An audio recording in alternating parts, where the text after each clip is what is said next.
I'm just sort of brutally honest about what I like. Well, the algorithm seeks to homogenize everything. As society homogenizes, I mean, art is becoming the same. At a certain point, it's like, okay, you know, ABEX happened, minimalism happened, relational aesthetics happened, post-minimalism, like what do we do now? Nobody really wants to like take a chance, take a risk. It's kind of a rough time. Giving up part of myself in that moment made me a better artist. I know that. It made me a better artist and a better person. Because you are the vessel, your body's the one that is both able to do this magical, but also compromised by it. You can't really describe to someone who hasn't done it. You know, it's a very private endeavor, what we do in the studio. Everything outside of the studio is something else. It took a long time. I think you have to do things a lot before people accept that it's who you are.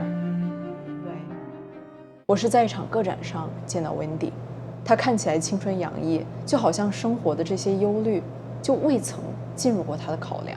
这种青春，我觉得它来源于一种果敢。何谓成熟？我一直认为，当你开始对于你自己的行为以及你所参与的这些事儿的后果进行考量的时候，便是成熟。就像我突然想起来，大学的时候有一个特别顺利找到工作机会前辈曾经跟我讲。他觉得他把头发染回到黑色的那一刻，就意味着他开始严肃地对待生活。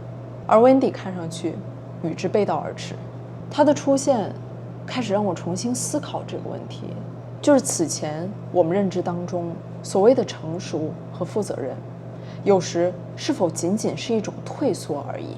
当过来人以自身经历加之主流价值观进行规劝，我们便放弃了争取，更放弃了让理想续存。本来带着血肉的理想，就此沦为了干瘪而轻飘飘的理想化。我们让位于另一种更安全、无风险、看似负责任的价值观。但 Wendy 没有，她告诉我，确实很难。你需要坚持足够久，证明给他们，也证明给自己，人们终将会接受你是谁。I think both of us were really amazed by your vibe. You're just like rush inside your own show during the opening in a really bright outfit. At the time, I thought you were grow up on the West Coast. Later, I read more about you. You're actually a native East Coaster, right? Can you tell me a little bit more about how you adopt that culture? Yeah, I think it started with envy. I think I started, you know, I grew up in Connecticut, and it, you know, we didn't have terrible winters, but it was gray and, you know, typical northeastern climate. And I always gravitated toward warmth. I think I was just always attracted to the California lifestyle from television and movies in the 80s. And once I got to know places like Florida and Los Angeles, there's a dark side to this like persistent sunshine. And I'm very interested in that dark side as well. And that has influenced a lot of my material choices and image choices for, like for example, the black cloud that I use a lot. Right. It's a rain cloud. It usually hangs very close to the floor. It has gravity. You know, I'm trying to sort of tell the story of my understanding through the images that I choose and the materials that I choose, and obviously the palette. I think most of the people I've met, I think they're so restricted by their image or how they supposed to be. They want to be one of a kind in history and one of a kind when it comes to a certain like cultural group or anything. So I found it so inspiring to me. Oh, thank you. Well, I think I'm just sort of brutally honest about what I like. And I know that as an artist, before I realized that I should tap into my true interests in my work, and I just sort of embrace this thing that maybe I wasn't born into, but maybe should have been. And maybe I wouldn't appreciate it as much if I had been. I'm curious about like how do you come to this visual language? Because to me, like your use of these existing symbols and fragments of different language systems, pixelated heart and emoji-like thing. I guess they're more nostalgic to early internet culture, right? Especially the pixel heart. I mean, the pixel heart, in video games is like a life, another life, or health. For years now that I've been using those symbols, wanted there to be something that points to the digital without being super obvious. So the pixelated heart felt like it, obviously the grid is loaded Right. in painting and in art in general. So I like that the grid is represented somehow within this very, very simple shape. And the others, like the rainbows and a corner rainbow, a heart, or a cloud and rainbow rather, and a freestanding cloud, all of these are like in our weather apps and kind of in our lives. And we think of them as mutable, a way to, everything from seeing what the weather is for the day to putting a filter on something. I mean, these images just are ways that we alter and shift our understanding of the world around us. It's complex and it's simple at the same time. They're very profound in their meaning. However, they're also very, very simple shapes that they can just punctuate a composition or an install. And also the exclusion of brush strokes. You use spray paint instead of brush. I think that's a deliberate choice, right? Oh, that was very intentional. Right. Yeah, I stopped using the brush because it felt vulgar to put my hand onto the canvas. At a certain point, I felt I wanted to remove my hand, but more than that, I wanted to remove my repetition of mark making. It's sort of like being sick of yourself. So if I could lift my hand out of it, take the brush away, then it was the last thing that was this art historical, like I didn't have to shoulder that pressure anymore. I wanted to just hit the canvas with color. I wanted to just dust. I've always just wanted to dust the canvas from a distance and have atomized paint collect and form an image and something felt more real about creating an image that way than trusting my hand to do it, because my hand has learned to do the same things and I didn't want to see them anymore. Is it some kind of comment to the previous history of how people are so obsessed with the freedom of the brushstroke and abex? Yeah, I think it had something to do with abex. We sort of like cast aside the fact that all these movements happened. At a certain point, it's like, okay, abex happened, minimalism happened, relational aesthetics happened, post-minimalism. Like, what do we do now that really like furthers the conversation? And does that equal airbrush? No.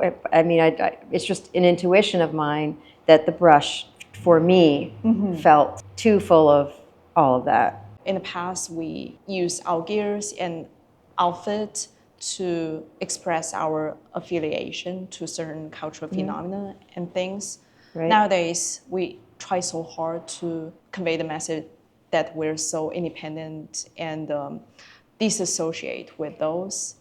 When you're like swiping through the videos, shorts, everything, the algorithm actually put a tag on you. Yeah. Well, the algorithm seeks to homogenize everything. As society homogenizes, art is becoming the same.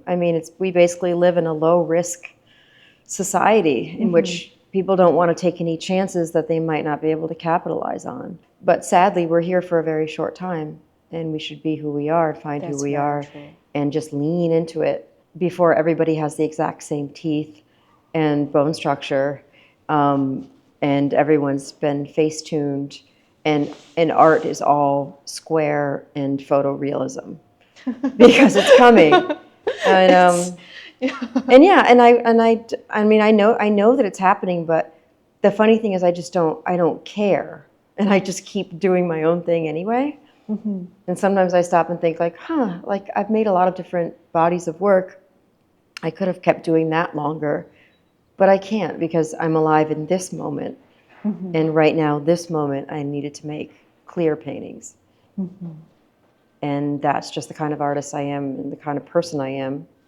So I'm just sort of ruthless in that, going toward what I like and what I want to see. Yeah, I find it really depressing that social media is making us want to be more like everyone instead of stand out. Or actually, they're so thinking about how to stand out and then they start to copying like those Oh yeah, already yes, standing there's out. that too. Yeah. In that program, the peers were talking about like how to get inspiration to get the work done and everything. One of my peers, she told me that she feels so sad. Everybody nowadays, they just open the Instagram, turn on the recommend page, and see all of these paintings. Because when you like keep looking at paintings, and the app actually knows like you're interested in Oh yeah, certain it just types shows of, you more, sure. yeah, and then like she's kind of stuck in that aesthetic. Yeah, but you're in control of getting yourself out too. I mean, I'm not saying you should like go up against the algorithm. That's a waste of everyone's time, I think.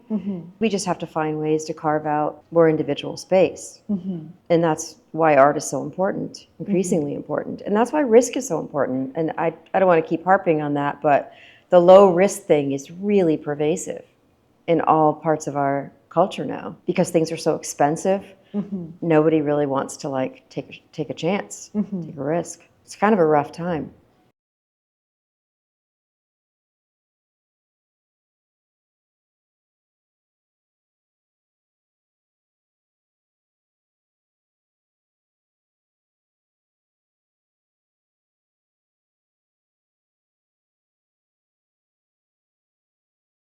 You had this show about a group of female Formula One racers. Yeah, I did. I love it. Thanks. When I was going through all these works you've made, and then I saw this, it's a tondo, and it's jeans, and then there is an energy drink on the back pocket of that jean. Yeah, well, the jeans happened in like right around the 2016 election. You know, it was right after the election. I just wanted to use something that was like super American. I didn't want to paint, I didn't want to have to make an image. I wanted to use something that already existed. I wanted to collage something. And I wanted it to be something that had the connotation of manifest destiny or this sort of American imperialism even. This kind of distorted image that we have of ourselves that I felt was very apparent around that time. And so I started using denim, and I didn't intend for it to become a body of work, let alone like 3 shows. And then brand affiliations like truck stop or gas station,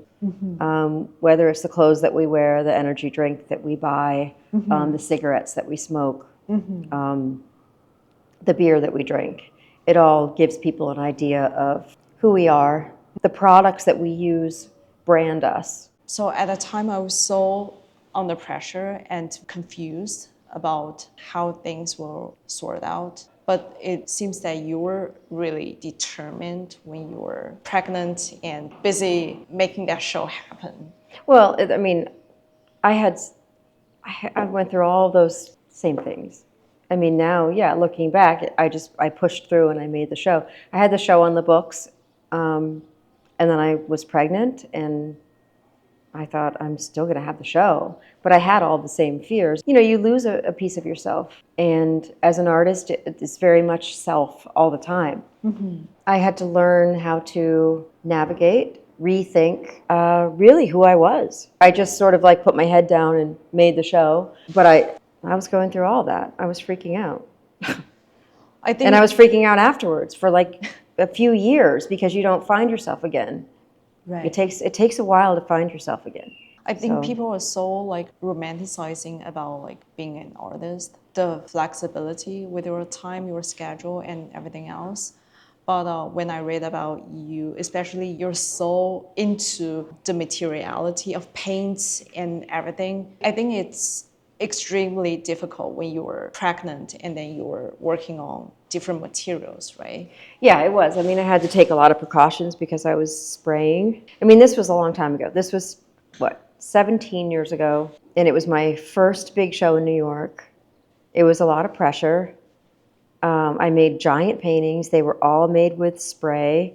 So I had to wear like a hazmat suit to make them. It was hard to get around. By the end of a pregnancy, you're just like huge and have difficulty with your energy and everything.